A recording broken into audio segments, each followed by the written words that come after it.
Joining me now is Shawn Ryan of White Gold. You're based in the Yukon. Let's talk a little bit about the company and your property because I'm always fascinated about it. And tell me a little bit about White Gold. White Gold Corp is based out of Dawson City, or at least that's that's the main claim package. Yeah. And really what we're looking for, it's a massive project. It's about 20 projects combined into White Gold.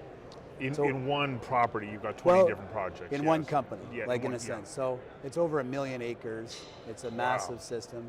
So the idea is that I took all my projects that I've been working on for 20 years, methodically, and decided instead of piecemealing it out to 10 different juniors, if I believe in my own kool-aid that I'm drinking, that at least we should have at least one deposit, high probability of 2, and I won't be surprised at 3, then why not roll them all into one?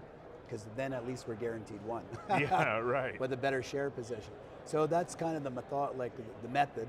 And then what I did is I created a business plan, which was a 3-year plan. We shopped that around. It was going to cost $5 million a year to systematically look at all the targets over the 3-year period. And it's like kissing all the frogs and figuring out how many princesses we have. Then we'll go into the detailed stage once we understand the bigger system. And so we shopped that around, and Agnico 3 years ago became our partner right away. They loved the idea of this regional exploration, using this new drones to drills technology that Ground Truth, my wife and foreman run, that side of the company.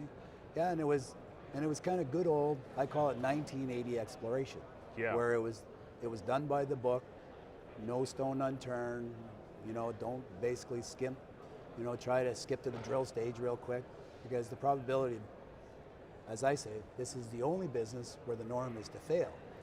So how do we increase our odds? It's good with good science, and that's how we're trying to tackle this. But the cool part is we're actually looking for not the source, because there won't be one source of all this placer gold. It's probably going to be 30 or 40 of these sources. So actually last year we were working on a project called the JP Ross that's on Henderson Creek, and listen to this, Jack London's cabin was right there. Oh my gosh. The Call of the Wild. Yeah. So actually, right on Henderson Creek, it was on North Henderson Creek. And we just made a brand new discovery, actually at the end of the season last year, called the Titan, I believe. Yep. I haven't got quite the data, but it looks like we're just above where his cabin was. Really? So this is the Yukon. Like we're actually making history, and it's all virgin country. Well, new history, because there's a lot of history there, and it's important, I think, to keep that in mind, that this is a mining-friendly jurisdiction. Yes, we're on this JP Ross Titan new discovery that's about 2.5 hours from Dawson, on road. They had a dredge there. They've been mining placer for the last 100 years, and there was never any source ever seen or found. And this year we probably made about, in hard rock, discoveries are, you drill it and it's a discovery, but showings, we found probably about 7 or 8 brand new showings above the creek that produced the placer. This is in the last year. Yeah. So that was with this new detailed soil survey that we went in. We're actually sampling soils at 10-meter spacings, 50-meter lines, because we're finding these super high-grade veins that are from 1 meter to up to 4 or 5 meters wide of almost 1 ounce material plus, that we're shedding into the creek. So we're actually now finding the sources of where the placer has been coming from. So Titan, what place will it take in your overall strategy as we're moving ahead over the next couple of years? The Titan is since it was the last hole we drilled last year. So out of the whole season, middle of October, I call it the budget hole. We basically did our magic from discovery of a soil to our trenching and probing. Let's poke a RAB hole, which is a recon hole.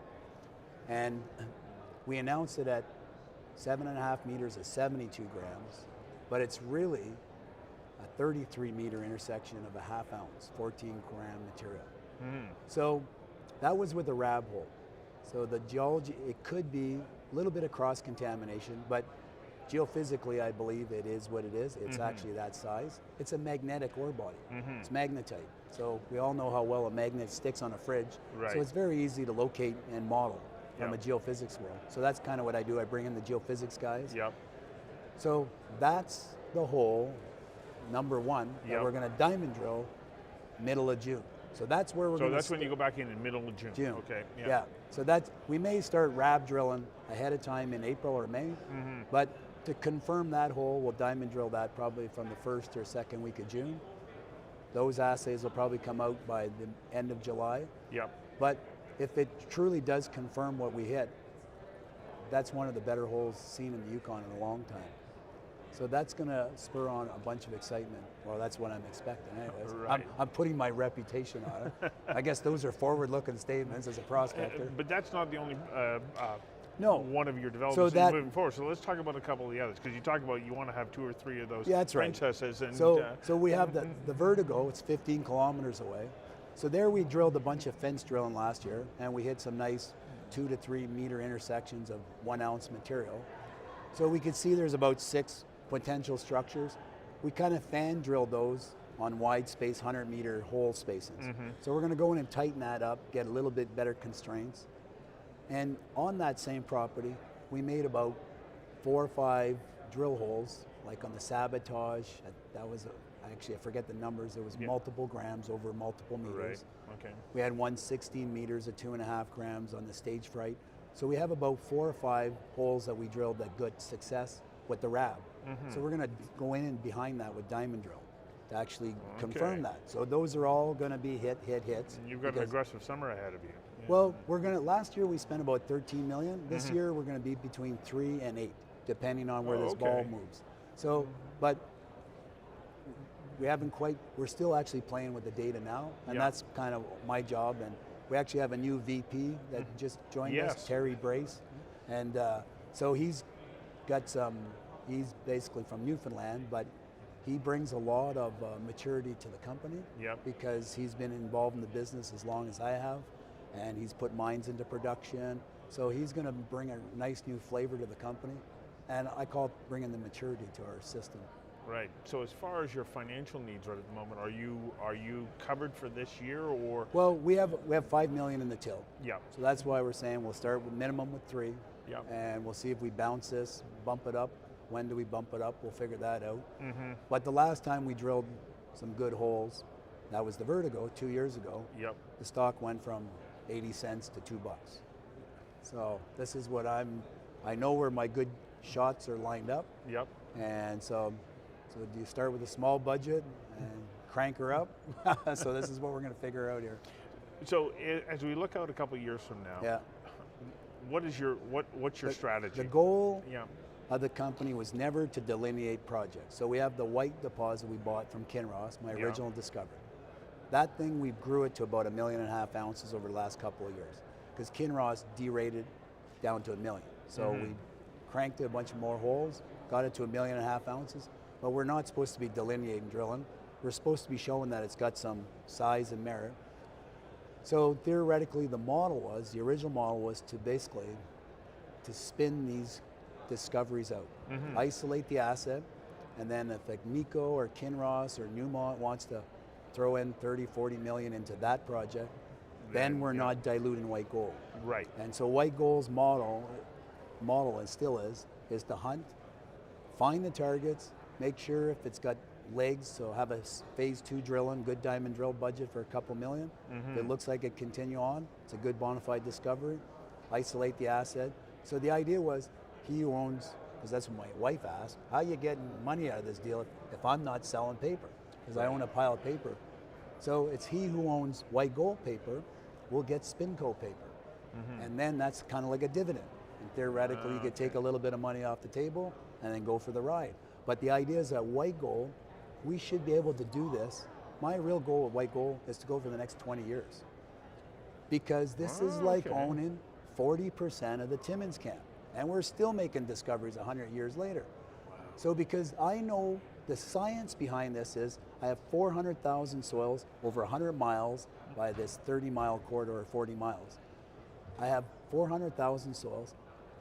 I know where all the haystacks, where all the mineralized systems. So a mineralized system is an area that is a population of gold. So I know that's, for gold deposits, they're formed with cracks. So I know that area has a bunch of cracks that are leaking gold. So when we go in for our initial recon, if I don't get good gold in the top 30, 40 meters, or even 100, I still know there's gold there coming. So I know where the haystack is. We'll come back for the phase 2 and drill a little bit deeper. Right. But we're high grading, as I call it, the mushroom patch. This is low-hanging fruit, and we're ripping around, finding, and that's what the cool part about the Yukon is. We literally make new discoveries almost on a yearly basis there. So with the price of gold moving in an upward direction, especially since we met last year here, how is this changing the dynamics for you and level of interest that you're finding? Well, we've been doing, people are watching. What we really have to do is, it's working in our favor, of course, but the economics of a deposit, such as the White deposit, Agnico and Kinross want to see it well past 2 million ounces. We're at 1.5 million. Yeah. So this Vertigo discovery, and maybe this Titan could actually add some more ore into the mixture. If we find another 1 million ounces somewhere else, then we have enough to get a mine going. And that's their goal, is to get this 2.5 million marker. And then, but meanwhile we have Newmont drilling the coffee off a little bit more. Right. They'll figure out what they're going to do over the next 2 years and see if that's in play or if they mine it. So you could see things happening over the next 2 years, but really what I want White Gold to do is focus on this regional stuff.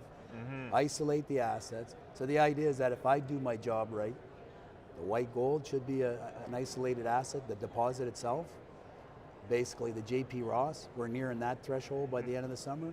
This hen might turn into a whole new can of worms there. Right. So that's the whole point, is we should see these spin-offs coming down the pipe. And you still have other projects that are in reserve. Well, the interesting part is, when I started this 3 years ago, we had a project called the Betty that was tied on to the Gold Corp Newmont project. That was everybody's favorite project. Nobody talks about Betty today. Right. And it's crazy because Betty, we had 50 meters of 1 gram plus drilled 2 years ago, and we don't talk about it because we have all these other good discoveries. So the point is, these things are there, and we're just kind of getting through this. So there's a lot of good news, and that's my point. I come from the Timmins camp. When I look at this district, we actually have the roads. The government is going to put in over $100 million to beef up, to make it haul grade road. Yeah. We're getting the setup time that then, if I find 500,000 ounces and I have a mill somewhere along that road, you haul it to the mill. That's what they're doing in Timmins today.